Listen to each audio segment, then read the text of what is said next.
Jaya Jaya Sri Caitanya Jaya Nityananda Jaya Dvaita Chanda Jaya Gaura Bhakta Vrinda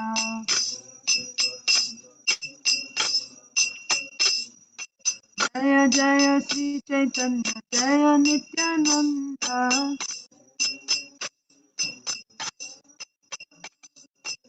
Jaya Dvaita Chanda Jaya Gaura Bhakta Vrinda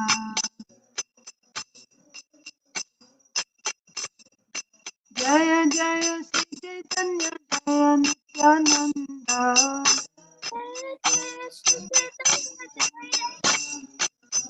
Jaya Jaya Chanda Jaya Gaura Bhakta Vrinda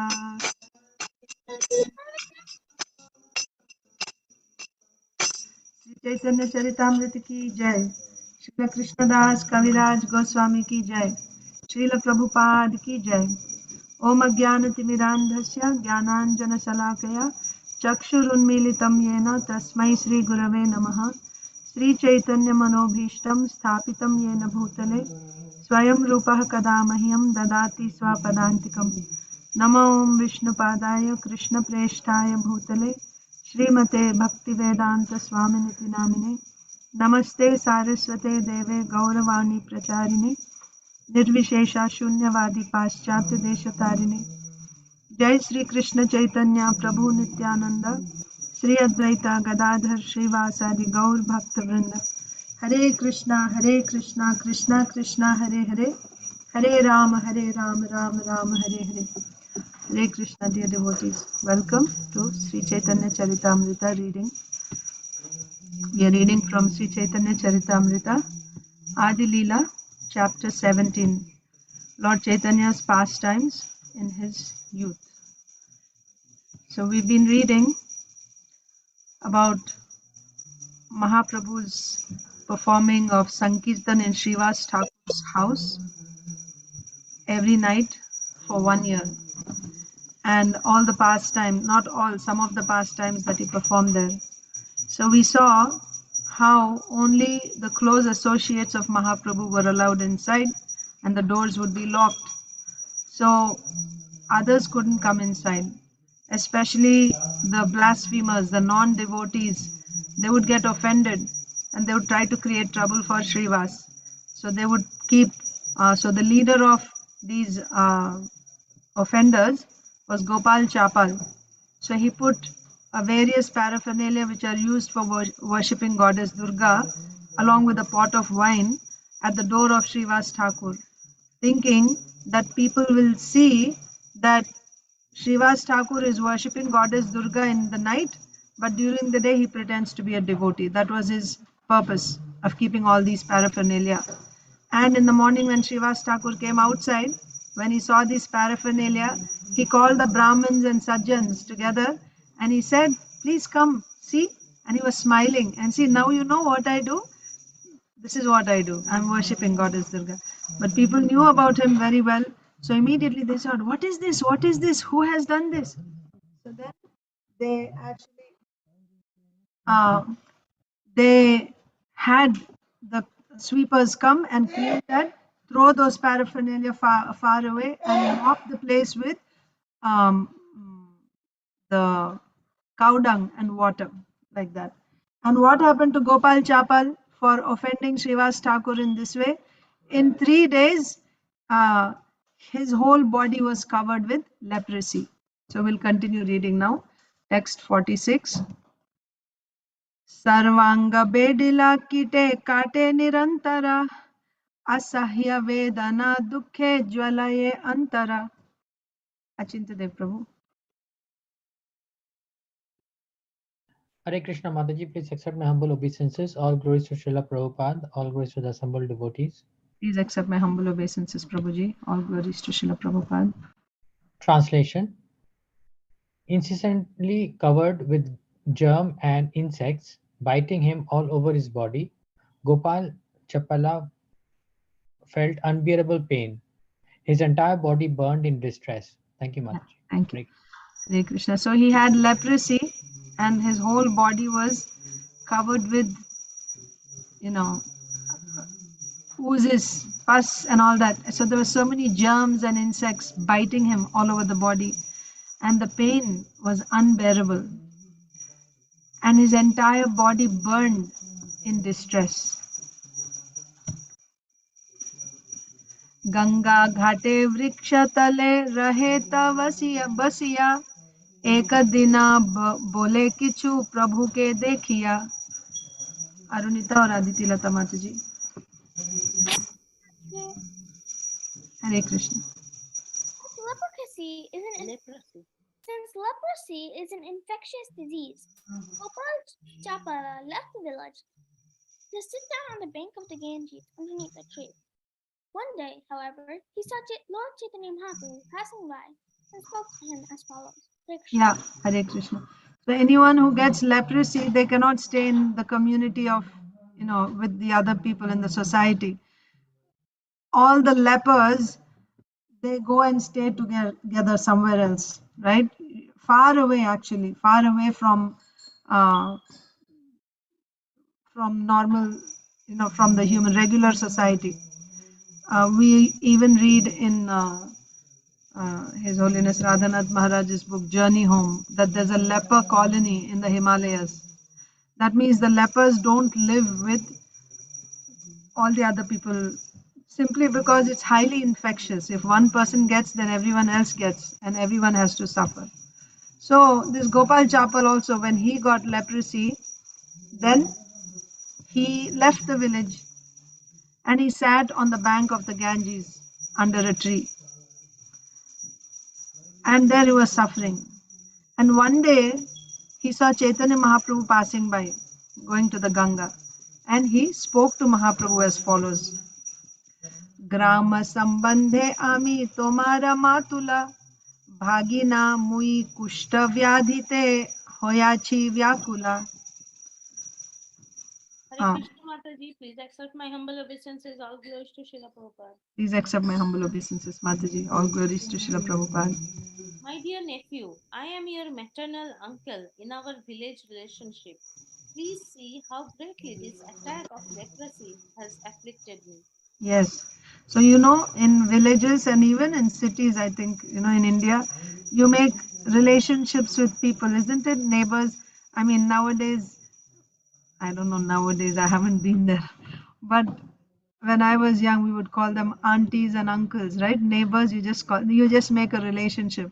At that time, I didn't even realize, auntie means mother's younger sister or father's younger sister, like that. But that is the culture, right? You just make a relationship. Even in other places also, in Hindi, they'll say chacha, kaka. You just village relationship. The neighbors and friends, you call them with a particular relationship, or brother, like that, sister, or sometimes grandma, like that. So this Gopal Chapal is saying, in village relationship, I'm your maternal uncle. That means I'm your mother's brother in village relationship. So like mama, and you are my nephew. Even Chandkaji said the same thing, right? Like I'm your uncle, maternal uncle in village relationship. So please see, now you are my nephew. You see how your uncle is suffering, how greatly this attack of leprosy has afflicted me, like that. Loka sabha uddharite tomara avatar, mui bodo dukhi more koroho uddhar.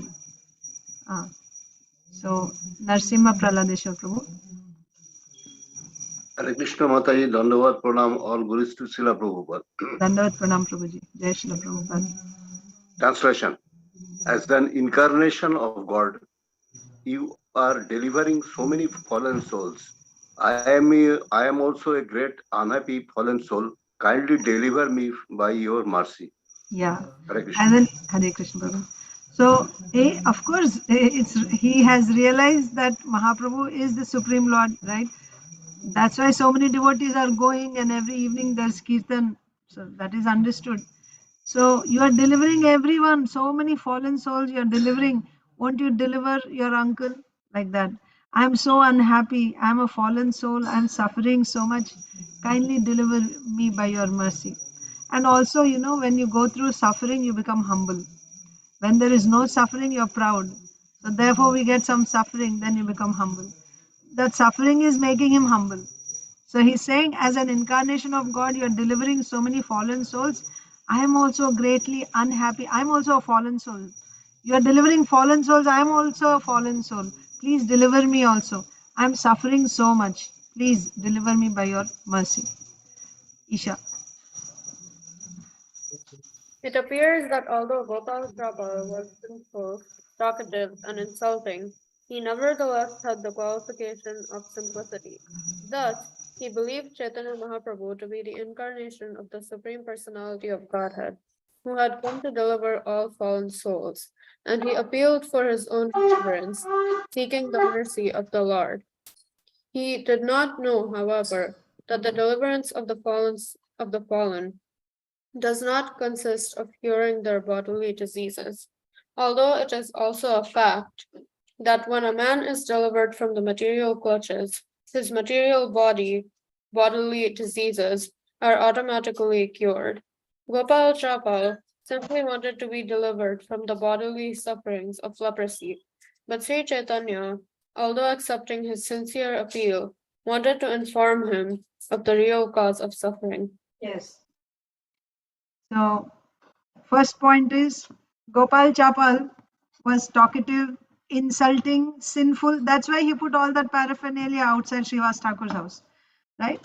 Insulting, talkative, sinful. But still, he had a simple heart.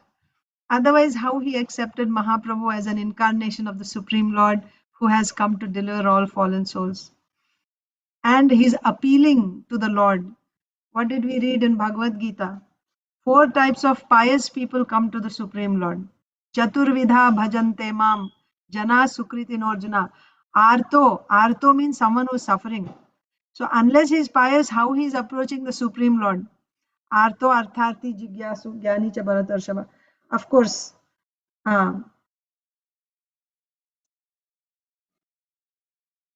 yeah. Anyway, there's other explanation also there. But anyway, I'm just saying the point that when in suffering, if someone approaches the Supreme Lord, that means he must have some pious credits. That's why he's able to approach the Supreme Lord in his difficulty. Because if you are, 4 other people never approach the Supreme Lord. Namam dushkritino mudha prapadyante naradhama. Right? Mayaya pahrita jnana asuram bhavam ashrita. They never go to the Lord. Anyway, in that one category is who go to the Lord and take and then go away. They don't look back. They come for what they want and after they get, they go away. They're also actually counted in Dushkritinas only. They are not counted in this category. So I'm not exactly saying that this person belongs to the Sukritina, because Sukritina means they're actually always worshipping the Lord under all circumstances. And in difficulty also, they will approach the Lord. Anyway, I just remembered that, so I'm just reminding you of those verses. But here, Srila Prabhupada is saying he has a simple heart. That is why he must have that qualification of simplicity. That is why, believing that Mahaprabhu is the Supreme Lord, he is asking him, begging him to deliver him also. But what is he's coming with a particular purpose, right?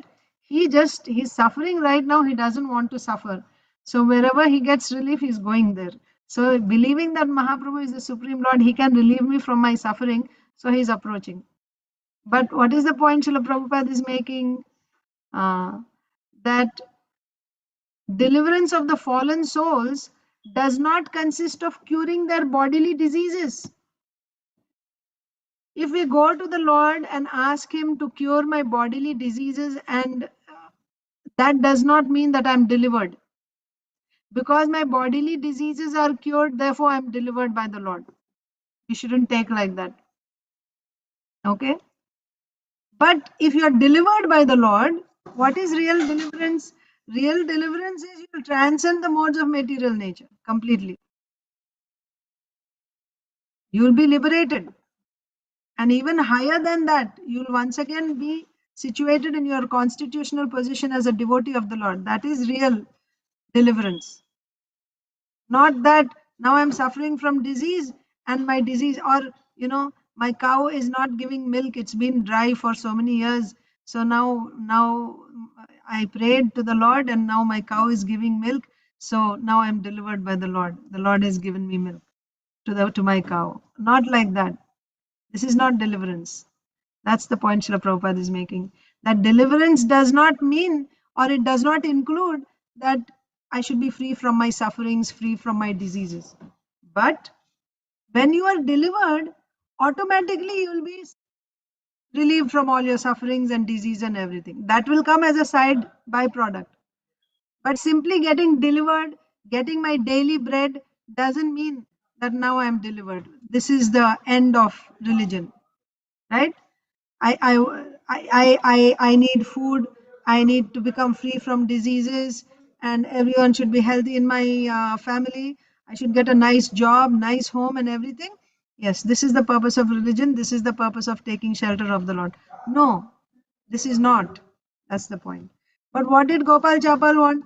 He wanted to become free from his diseases. That's all. So that's why Srila Prabhupada is saying, please see here in the purport. He did not know that deliverance of the fallen does not consist of curing their bodily disease. Deliverance does not mean curing of bodily disease. You know, people, they usually go, when there is some great sadhu, they go with their list. My daughter or my father, somebody has cancer, please cure this person. That is deliverance. That's why you go to some great sadhu or you go to the temple, because you want this freedom from this suffering. But that's not the purpose of approaching the Supreme Lord. But it is a fact that when somebody is delivered by the Lord, you take shelter of the Lord, then your other secondary things, your diseases and everything are automatically cured. But that's not the reason why you approach the Lord. Gopal Chapal, what was he interested in? Simply being freed from his leprosy. Chaitanya Mahaprabhu accepted his sincere appeal, but he wanted to inform him of the real cause of suffering. Why are you suffering? So let's see what Chaitanya Mahaprabhu is saying. Eta shuni Mahaprabhura hoilo kruddha mana, krodha veshe bole tare tarjana vachana. Krishna Shish. Hearing this, Chaitanya Mahaprabhu appeared greatly angry, and in that angry mode, he spoke some words chastising him. Yes. I'm your uncle. See how I'm suffering. You are the Supreme Lord. You have come to deliver everyone. I am also fallen. I am also suffering. Please deliver me. So you would expect Mahaprabhu will feel, oh, you know, poor thing. Let me bless him. No. Mahaprabhu was very angry. He appeared greatly angry and he began to chastise Gopal Chapal. What did Mahaprabhu say? Are papi bhakta dveshi tore na uddharimu koti janma ei mate kidaya khao yaimu. Okay, Madhva. O simple person, in use of pure devotees, I shall not deliver you. Rather, I shall have bidden you by these terms for many millions of years. Are what to speak of this few days or this lifetime? For many millions of years, I will have you bitten by these germs. Why? Because you are envious of pure devotees. You are a sinful person who is envious of pure devotees. I will never deliver you, Mahaprabhu is saying. Purport, Rasapriya. We should note here that all our sufferings in this material world, especially from disease, are due to our past sinful activities. And of all sinful activities, actions directed against a pure devotee out of sheer envy are considered extremely severe. Sri Chaitanya Mahaprabhu wanted Gopal Chapal to understand the cause of his suffering. Any person who disturbs a pure devotee engaged in broadcasting the holy name of the Lord is certainly punished by Gopal Chapala. This is the instruction of Sri Chaitanya Mahaprabhu. As we shall see, one who offends a pure devotee can never satisfy Chaitanya Mahaprabhu unless and until he sincerely regrets his offense and thus rectifies it. Yes. This is the Hathi Mata. offense, mad elephant offense, becoming envious of devotees and thereby offending especially a pure devotee. So Gopal Jabal is simply, that's what happens, right? When we are suffering, all we can think of is that suffering. But Mahaprabhu wanted him to realize why he is suffering. What is the cause of his suffering? Is he even thinking why he is suffering? Right? Because if we actually realize, then we will feel, my God, I've done such great offensive activity. I deserve more than what I'm suffering. This is nothing. The type of offense that I've done, I should have suffered much more. Like that. But because we don't realize our offenses. So Prabhupada is saying that whatever suffering we have now, whether diseases or poverty or whatever, especially here Srila Prabhupada is saying diseases, we should understand it's the result of our own past sinful activities. And worst type of that is offenses. So you see, sins are different, offenses are different. Sins are those which are done on a bodily level, on bodily level. So, and offenses are done on the level of the soul. So when you offend a devotee is somebody who is closely connected with Krishna. Just like pure devotional service definition is Anyabhilashita shunyam jnana karmadhyanavritam anukulyena Krishnaanushilanam. Anushilanam means Krishnaanushilanam means Krishna and those who are dear to Krishna. So either even if you're doing service to Guru, it's as good as serving Krishna. In fact, it is even better, it is said. Or to a sadhu, or to a devotee, or to Ganga Devi, or to Tulsi Maharani.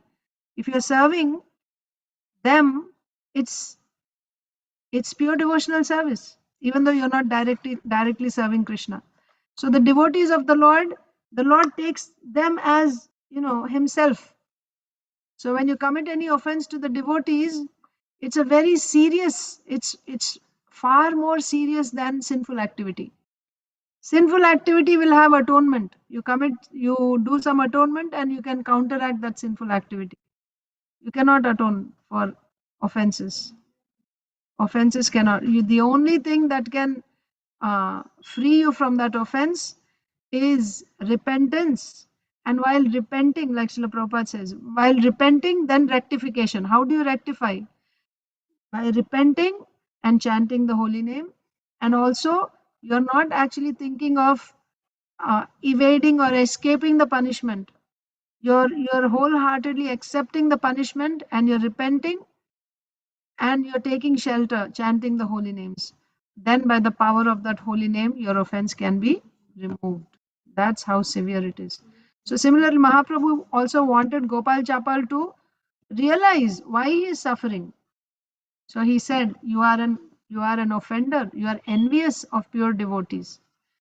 So Srila Prabhupada is saying, of all sinful activities, actions directed against a pure devotee out of sheer envy. Sometimes unknowingly you may do, because of not having knowledge, some mistake, that there is no wickedness in the heart there. So that may not, you will still get some punishment there, but it's not as severe. But out of envy, when we do some actions against a devotee, then that is the reactions are extremely severe. Which Gopal Chapal did. Out of envy, he did that. And the Lord wanted Gopal Chapal to understand why he's suffering like this. Not only that, he said, you will suffer for millions of years, not just now. Any person who disturbs a pure devotee engaged in broadcasting the holy name of the Lord is certainly punished, like Gopal Chapal. Right? Be very, very careful. श्रीवासे कोराइली तुई भवानी पूजना कोटि जन्म हबे तोरा रौरवे Patna. Rasapriya read. Kalpesh Prabhu. Hare Krishna Mataji, please accept my humble obeisances. All glories to Srila Prabhupada. Please Sorry, accept my humble obeisance, Prabhuji. Yes. sorry for my background noise. I am out for book distribution. Very So nice. you have made Srivasa Thakur appear to have been worshipping the goddess Bhavani. Simply for this offense, you will have to fall down into hellish life for 10 million births. Hare Krishna. Yes, Hare Krishna. So you have made Srivas Thakur appear to have been worshipping goddess Bhavani, isn't it? You wanted to show everyone that he's a Shakta. You wanted to show everyone. This is an offense. For this offense, just for this offense, forget about all other offenses. Just for this one offense, you will have to suffer in the hell called Raurava for 10 million births. That's how severe it is. So purport. Okay, we have 3 minutes. We'll just read. Achintya Dev Prabhu, you can read the first paragraph.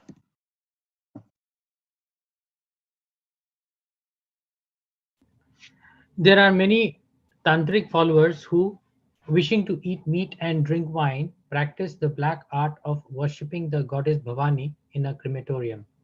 Such fools also consider the Bhavani Puja to be as good as worship of Lord Krishna in devotional service.